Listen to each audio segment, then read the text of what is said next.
者他沒有嫌棄我雙手，或者他沒有無情退後，情緒壞透怎呼救？與世界開始脫鈎，失去他沒有，已累透。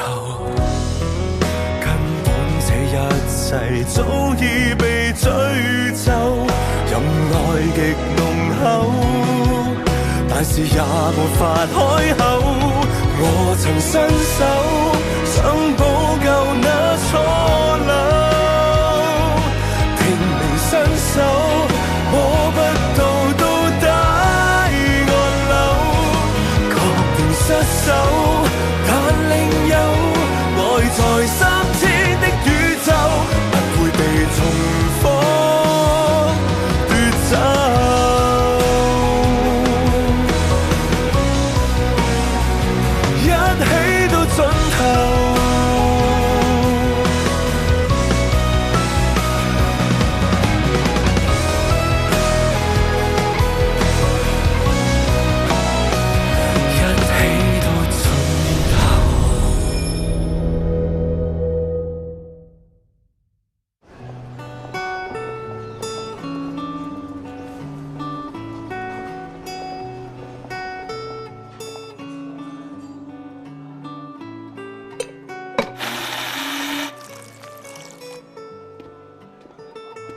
用你最喜欢的咖啡豆泡的，谢谢老爸。我喝过那么多家咖啡店，还是老爸你泡的最适合我。不用拍马屁了，你是因为不用给钱。哇，我们可是父子俩啊！啊，喂，对了，你没有听说邱老先生中风进了医院，去看他了吗？还没有，我也是早上才知道。你不是那么没良心吧？你别忘了，当年邱老先生他给了我一大笔退休金，我才有钱开这家咖啡店的。还有啊，你去国外读书是他亲自写的推荐信，所以我们现在才有那么好的生活。正所谓做人要知恩图报嘛。就是啊。知道了爸，那就找一天陪你去医院探望邱老太爷。唉，希望邱老先生可以平安无事了。程叔、高俊，早。早。三小姐，买咖啡啊？照旧双倍浓缩咖啡，谢谢。稍等啊，我也照旧送你一块蛋糕。谢谢。来，坐。听说你爷爷中风进了医院，他怎么样？爷爷还没醒，不过度过危险期了。怎么会那么突然？还有一件事也发生得很突然，你绝对想不到。什么事啊？原来爷爷前阵子已经立了一份委托书，如果他出事的话，就委托 Charlotte 做邱氏的代主席。没想到吧？那 Charlotte 有什么反应啊？Charlotte 倒是没什么 ，Daddy 和 Brian 的反应就比较大。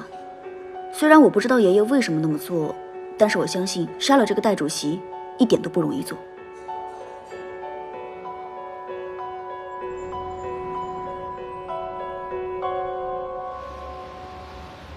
我宣布，根据主席邱汉阳先生的委托书指示，从现在开始，由邱浩儿担任我们集团的代主席。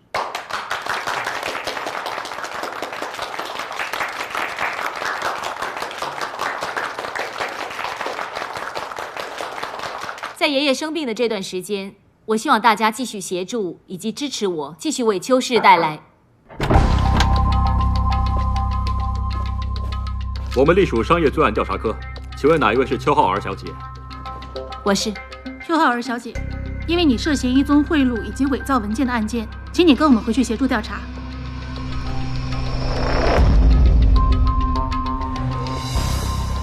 我们接到举报，指邱浩儿小姐你涉嫌一宗贿赂及伪造文件案。根据资料显示，你祖父邱汉阳先生最近中风住院，他之前被鉴定患上阿尔兹海默症，所以根据他事前立下的委托书，委任邱浩儿小姐你成为邱氏集团的代主席。请问是不是有这件事？是啊。根据案中另一位相关人士的供词，我们有理由怀疑邱汉阳先生在签署委托书的时候，他的精神状态已经出现了问题。但是据我所知，在我爷爷签这份委托书的时候，他的主诊医生顾医生当时也在场见证。我刚才所说的案中另一位相关人士，就是那位主诊医生顾医生。其实邱老先生在签署委托书之前，他的认知和判断能力早就有问题了。既然这样，为什么你还在委托书上签署见证？因为邱老先生在签署委托书之前的那2天，我手机收到短信，说只要证明邱老先生在签署委托书之前的精神状态是绝对正常的，就会给我1000万。其实我之前炒期货亏钱了，需要一大笔钱来还债。那你们有没有查到收买顾医生的人是谁啊？由于案件还在调查中，我能透露的只有那么多。但是我不太明白这件事为什么会跟我扯上关系呢？既然委托书的真实性出现问题，那最有嫌疑的当然是这份委托书的受益者，也就是邱浩儿小姐你。那有没有人可以证实顾医生所说的话就是事实呢？他向警方提出提供手机短信以及银行汇款记录。那你们有没有查到，到底是谁发短信给他，是谁汇钱给他呢？邱小姐似乎胸有成竹。这些只是基本的常识啊！如果真是我做的话，我不会用自己的手机发短信，不会用自己的账户汇钱呢。关于这方面，警方会深入调查。我可以说的是，关于顾医生所说的话，我一无所知。但是我认为，在我爷爷中风之前，我不觉得他的精神状态有什么问题。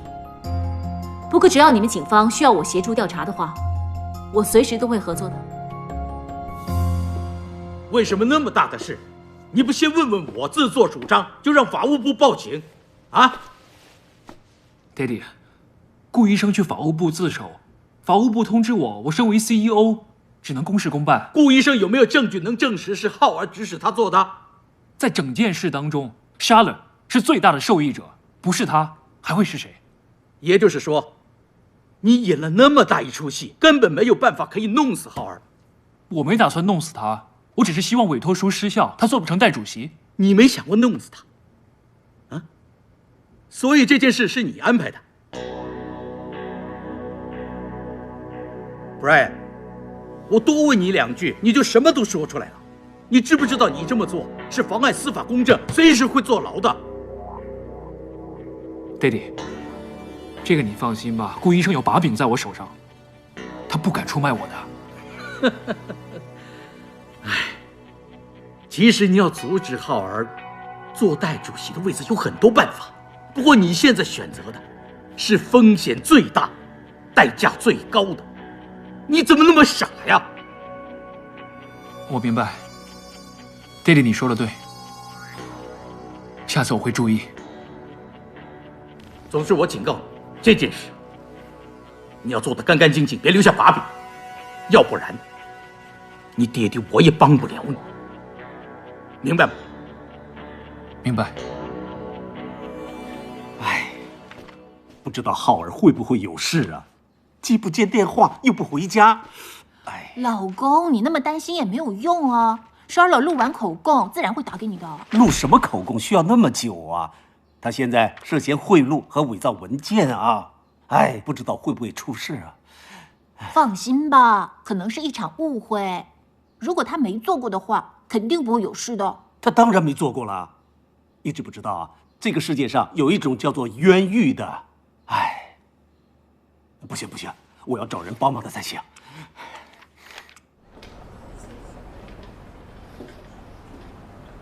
麻烦你了，汤 uncle。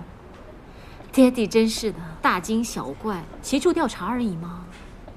贿赂和伪造文件绝对不是小事，你爹地紧张也很正常，所以他特地帮你找了个律师，以防万一。不用那么夸张吧？这种事不能大意，还是提前准备比较好。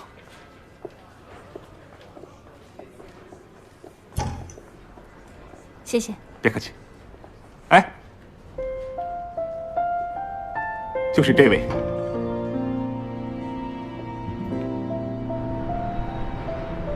放心吧，爹地，我没事，我在回家路上了。有什么回来再说，拜拜。累的话就睡一会儿，到了我叫你。我不累啊。谢谢你啊，高律师。不用这么客气吧，我的服务向来很周到。我知道，专门服务美女吗？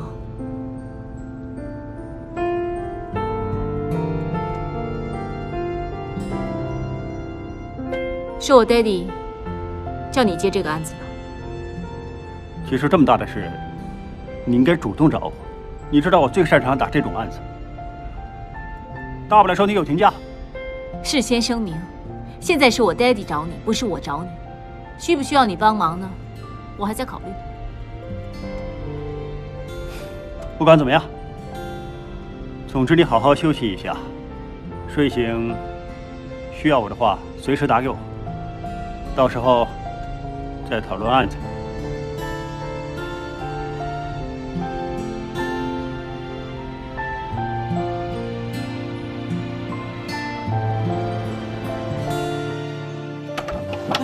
浩儿，怎么样？怎么样啊？警察为难你了吗？喂，如果有的话，我投诉他们。现在什么年代了，还会屈打成招吗？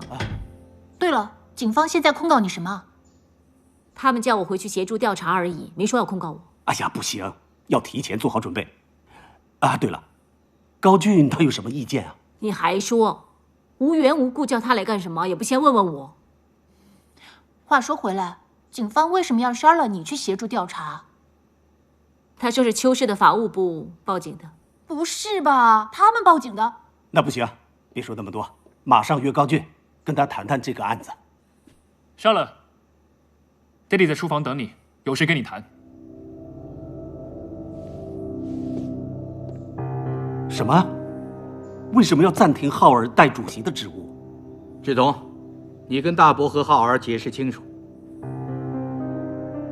因为Charlotte被警方调查，牵涉到爷爷那份委托书的真实性，万一真的证实了委托书失效的话，那Charlotte就会失去邱氏代主席的身份。现在浩儿只是协助调查而已。浩儿，我真的不是针对你，我是为你着想。我身为集团的副主席，是有责任维护公司的利益还有声誉，所以在没有调查清楚之前，我希望你可以暂时放下代主席的职务。一来，你能有更多时间协助警方调查；二来，我真的不想有什么闲言闲语。未免你觉得尴尬，我们可以安排你放大假。但是这么做不是更容易有闲言闲语吗？我这个决定是最好的。浩儿，如果你真是清白的话，早晚会水落石出，那晚点回公司也没关系，啊。所以你现在放个大假，集中精神，去配合警方的调查，这么做是最好的。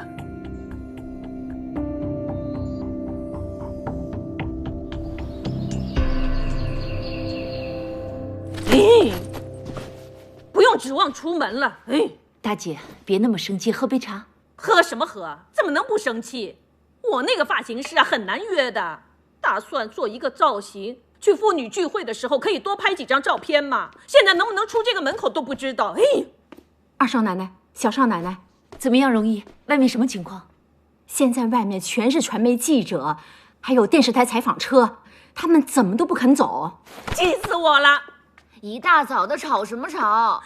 你不知道，现在外面啊，全部都是记者，说要采访浩儿被警方调查的事，害我连门都出不去。我真是谢谢他了。这跟Charlotte无关呀。跟Charlotte无关，难道跟我有关？我犯法了吗？大姐啊，你别这么说，又没有证据证实是浩儿做的。要不是他耍花招，我真不信公公会委托他做邱氏的代主席。你以为公公有老人痴呆啊？那爷爷他的确有脑退化。总而言之，他一个人做错事，全家人陪他受罪。二婶，你放心，一人做事一人当。我现在出去跟他们说。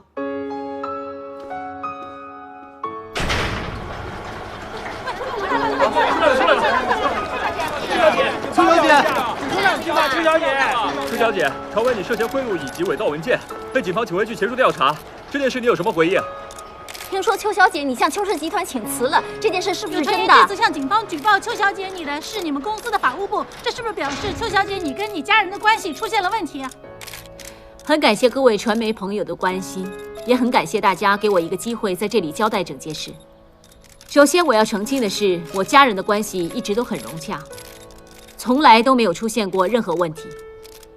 第二就是我依然是邱氏集团的代主席，暂时只是因为一些私人的理由在放大假。第三，由于这件事牵涉到司法程序，所以我不方便向大家透露太多，但是我会尽力协助警方的调查。等到有调查结果之后，大家自然会知道这件事的真相。最后，我也理解各位传媒朋友都有职责在身，但是我真的不希望因为我的这件事影响到我家人，对他们造成不必要的困扰。再有进一步的消息，我一定会主动向大家交代清楚，希望大家见谅，辛苦大家了。邱先生，我已经把新加坡酒店赌场项目的协议书发给戴维范了，就连投资有关赌牌的首期定金也汇给他了。只要等对方签好所有文件，我们这个赌场项目就可以正式开始。OK， 你先出去吧。是，邱先生。Brian， 是。协议书所有细节你都看清楚，没问题是吧？放心吧 ，Daddy， 所有事都安排好了，只要等 David Fan 签了那份协议书，所有事就搞定了。OK。总之这次绝对不能出任何差池，赌场项目越快落实就越好。到时候就算浩儿回来公司，也拿我们没办法。他现在自身难保，这类官司随时拖1年半载，就算让他做回代主席，赌场项目也回不了头了。哎 ，Brian， 你要记住，这次你走的这步棋很危险。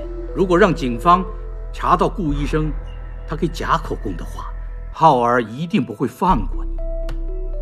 我知道 ，Daddy， 以后有任何事我都先找你商量。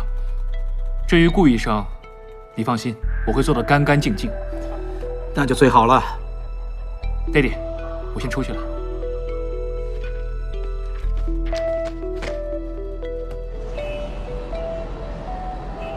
高局，浩儿的案子你怎么看？在没有正式谈这个案子之前呢，我想问清楚一件事：对于顾医生向警方提出指控杀了你，是不是真的完全不知情？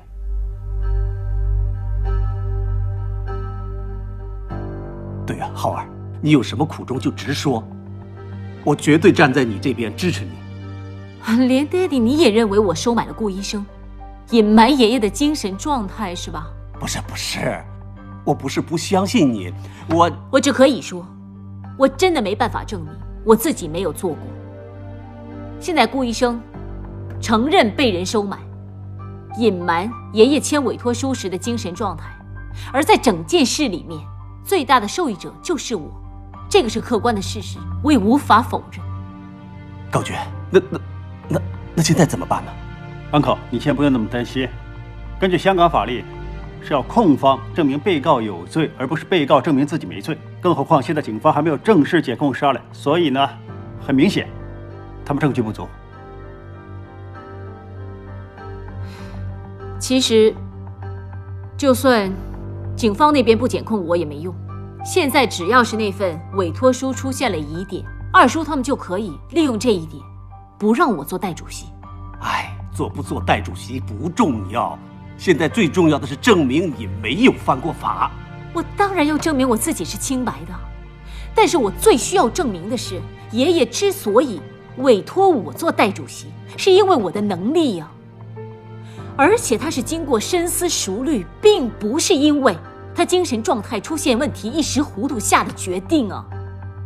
我看过手头上现在的资料，其实除了顾医生他口头所说的，根本没有证据能证明杀了收买过顾医生。所以我们现在第一件要做的事就是证明邱老太爷在签署委托书的时候，他的精神状态完全正常，那就能推翻顾医生的所有口供。哎，但是现在我爸是昏迷不醒，怎么证明啊？邱老太爷在签署这份委托书的时候，我相信现场还有另一个人在场见证。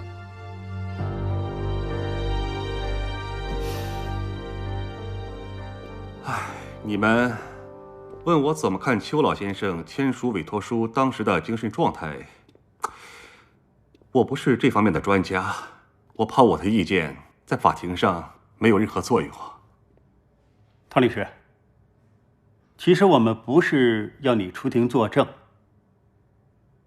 由于警方已经将顾医生列为重要证人，我们不方便接触，所以想知道汤律师你的看法作为参考。是啊，我们很想知道当时爷爷是不是真的清醒。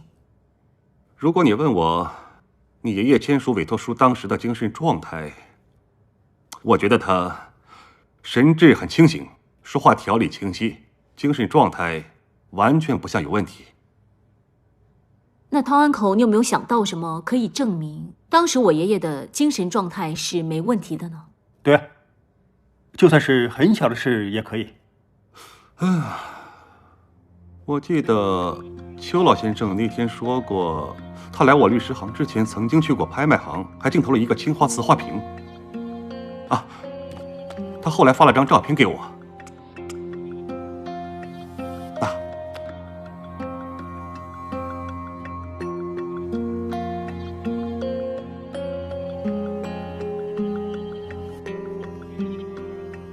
你看，很明显啊，爷爷在拍卖行的时候精神状态是没问题的。我也问过那天陪你爷爷去拍卖行的那个经理钟叔，他也那么说，还说你爷爷出价的时候不知道多果断。还有你爷爷发给汤律师的照片，是钟叔在现场帮他拍的。他说有需要的话，随时可以出庭作证。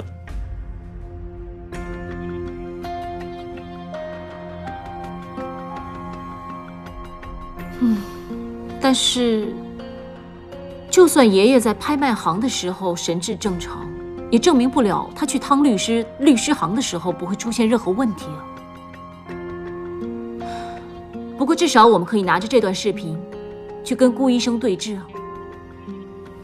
只要能证实顾医生的证供有疑点，就有机会。Sorry。喂，什么？顾医生出车祸进了医院。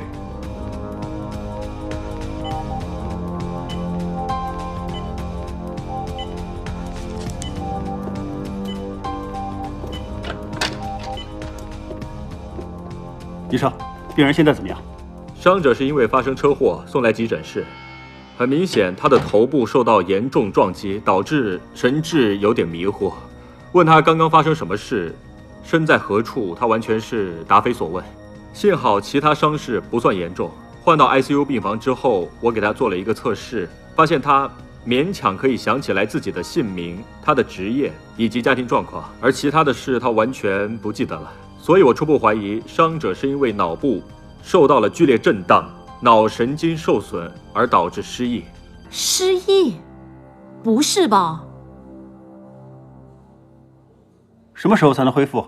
这很难说，因为像伤者这种情况，有些人很快就能康复，也有些人永远都找不回记忆。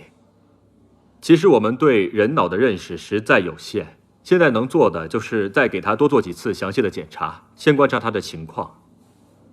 OK， 谢谢你。那我们怎么办？现在死无对证了。但是顾医生失忆了，就不能继续指证你？那什么意思啊？就是现在的情况，警方之前对你的指控就不再成立。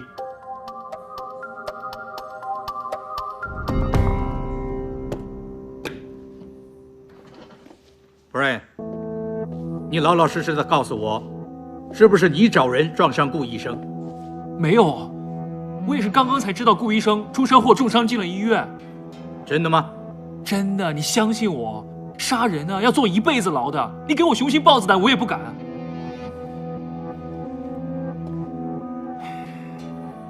，Daddy，你好好想想，我收买了顾医生陷害 Charlotte， 再找人撞死他，不就是帮了 Charlotte？ 我哪有这么傻呀？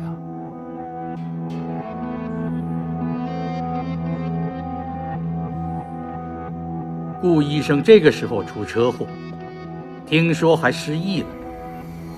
你说怎么会那么巧啊？会不会是 Charlotte？ 他为了脱罪，找人撞死他？不会。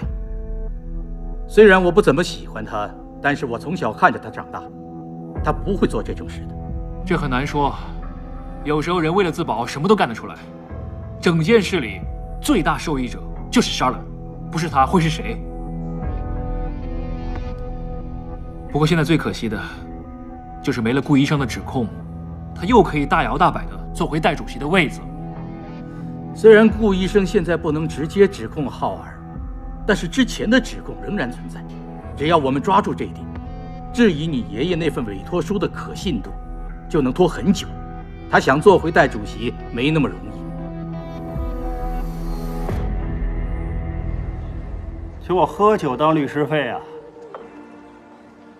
我刚刚收到警方通知，说因为顾医生失忆了，不能出庭，这案子暂时搁置，直到另行通知为止。很好，雨过天晴了，干杯！你有没有听清楚我说的话？是暂时的，也就是万一顾医生恢复了记忆，还会继续调查。放心吧，以我的经验，这个情况不会发生。这案子最终会不了了之。你这么肯定？首先，不管顾医生失忆了，还是恢复了记忆，真相只有他自己知道，没人能证实。也就是说，就算他明天一睡醒恢复了记忆，我们还是能提出质疑。还是那句话，疑点利益归于被告，我绝对有信心可以帮你打赢官司。你不明白我在想什么？还有什么问题啊？顾医生失忆了，确实不能出庭指证你，但是同样，他也证明不了我是清白的。那我一辈子都要背负这个嫌疑，而最重要的就是，因为这样我可能没有办法接任代主席啊。能不能接任邱氏代主席对你来说真那么重要吗？这个是爷爷交给我的任务，我一定要做好它。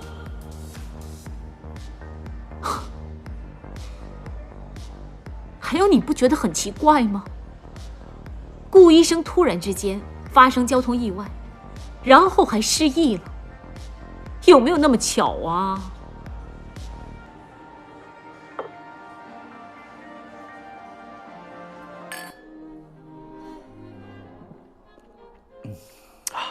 ？Charlotte 这次没事了，老公你终于放心了。唉，总算松了一口气。没想到这个高俊，这次想到那么绝的办法，直接让那个医生失忆。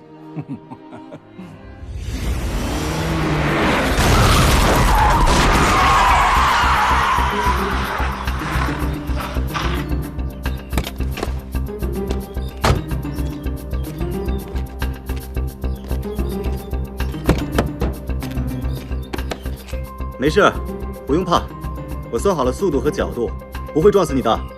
有人想跟你说两句。顾医生，你还好吧？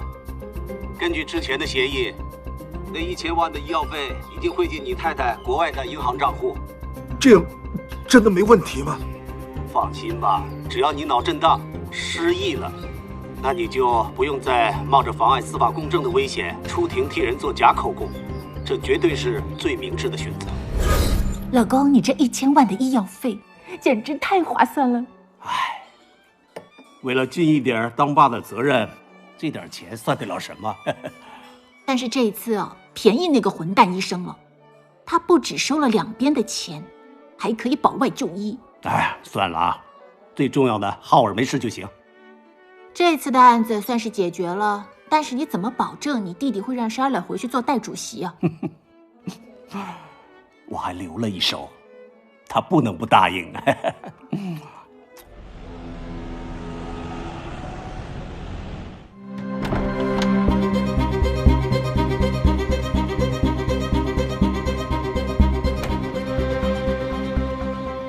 大家好。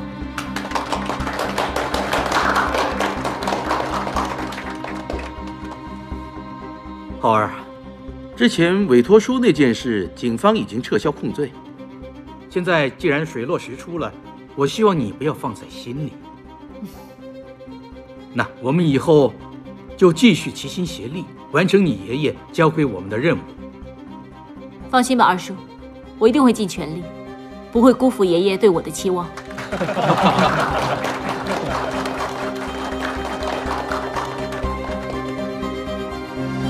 爹地，我真不明白为什么你这么轻易的让 Charlotte 做回代主席。你自己看。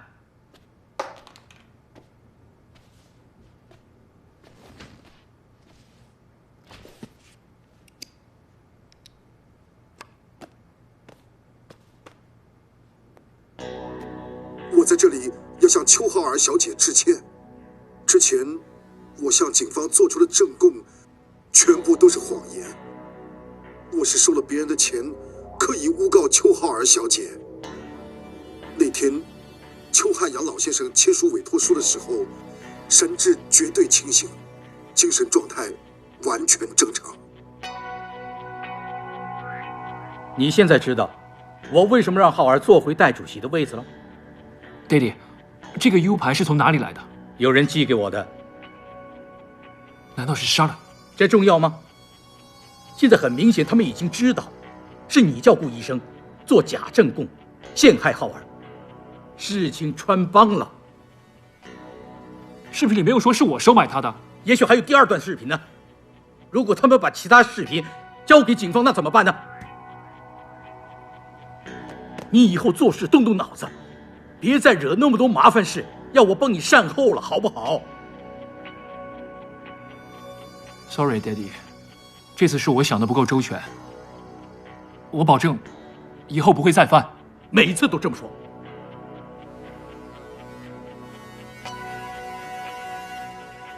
那现在 Charlotte 做回代主席，以后不知道会耍什么手段来妨碍我们赌场的项目。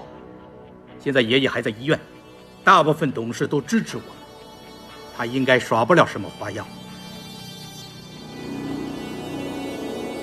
顾医生移民去英国了？听说他早就申请移民了，这次说是去看病，所以提前过去了。他肯定是怕被人发现他假装失忆，所以赶紧逃跑了。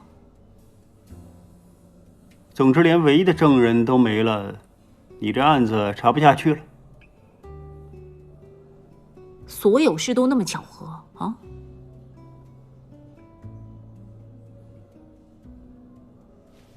你看着我，是不是你在背后做了什么？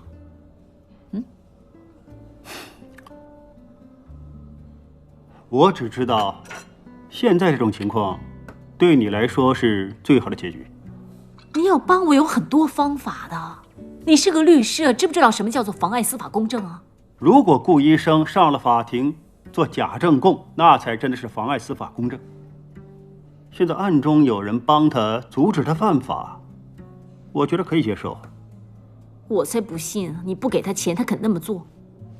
我真的没有给他钱 ，OK？Charlotte，我想跟你说一声 sorry。顾医生的事是我没查清楚，就叫法务部报警，害你那么麻烦，真是不好意思。过去了就算了。其实我们都是一家人，有什么事应该坐下好好商量。我承认这次是我鲁莽了，对不起。OK。我接受你的道歉。换了是我也可能会公事公办。不过我很好奇，想知道顾医生受谁的指使要这样陷害我？不管怎么样，以后我们齐心协力做。很晚了，我也累了，我去睡觉了。明天公司见。晚安。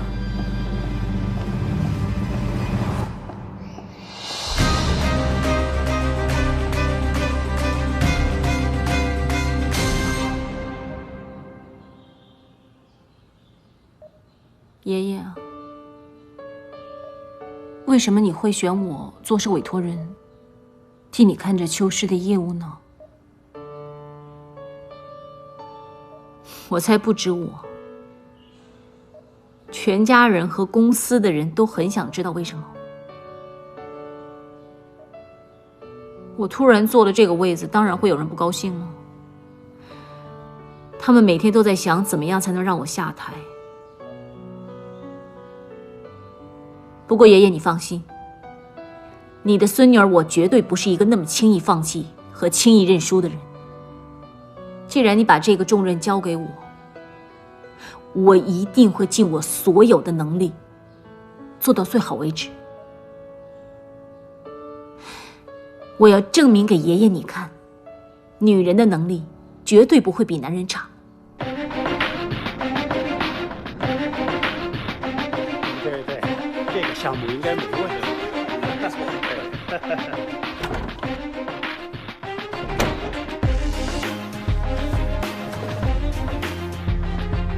大家早上好，今天我以代主席的身份替爷爷主持这个董事局的例会。我一定会竭尽全力去履行这个职务，等爷爷醒了之后，将公司完整无缺的还给他。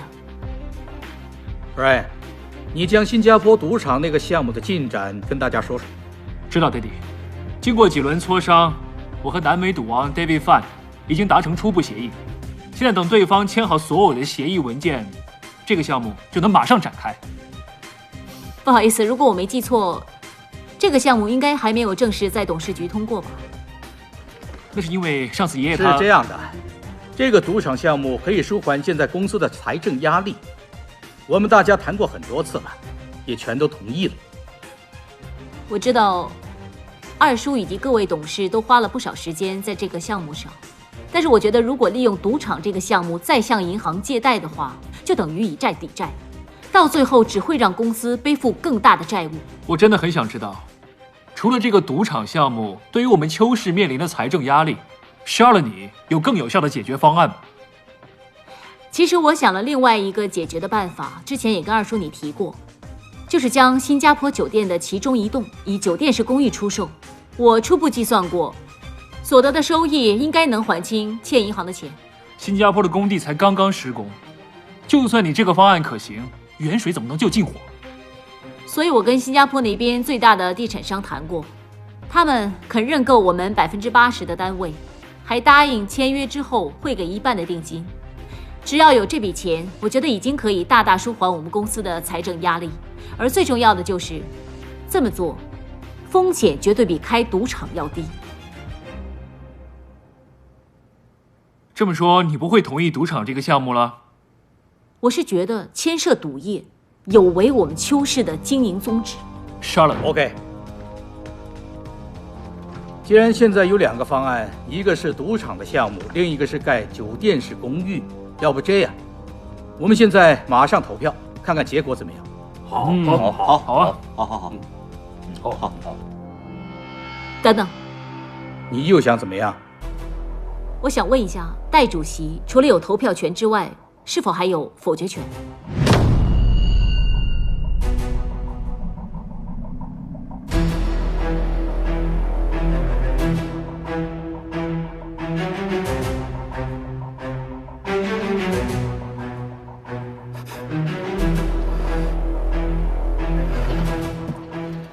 今天呢，是浩儿第一次主持我们的董事会，有很多事确实需要慢慢的磨合。其实这个表决也用不着那么着急，要不大家回去考虑清楚，然后我们再好好谈，对吧？今天到此为止，散会。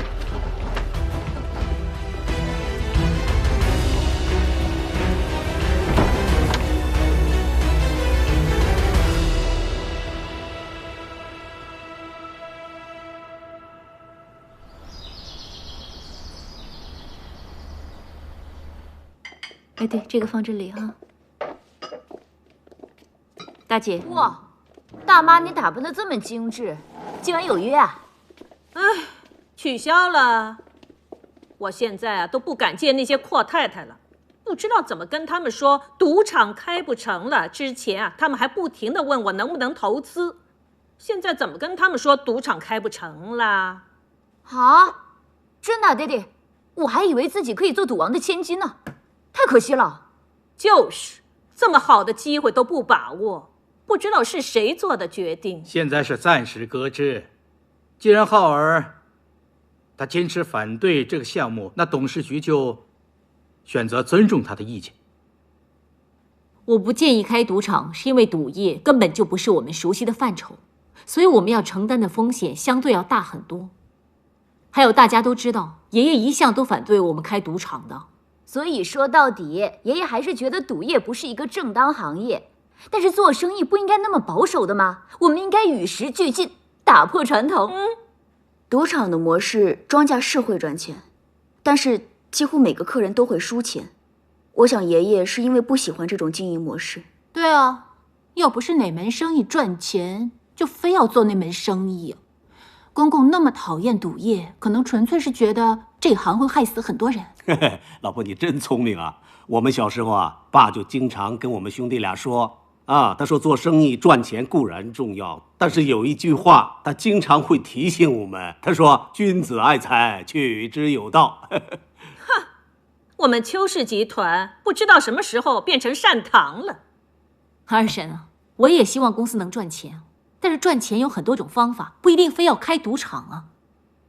就像我们有很多叔叔都有经营执照，但是他们也不开赌场，一定有他们的原因啊。那也有不少叔叔是因为看中我们的赌场项目才买我们的债权。还有那个南美赌王 David Fan 很重视这次的合作，我们还签了初步协议书，我们给了对方5亿定金，他们下个星期就会来香港正式签约，如果违约的话要赔5亿。你製造的錯誤不可倒退，我腦內的噩夢都擊不退，難留住的愛由他去，在我餘生都不再領取，不要再重提過去，一切已淪為廢墟，忍痛接受愛已永遠被撕碎，維持現有的差距，其餘另有的支線都散去，就算只可獨個人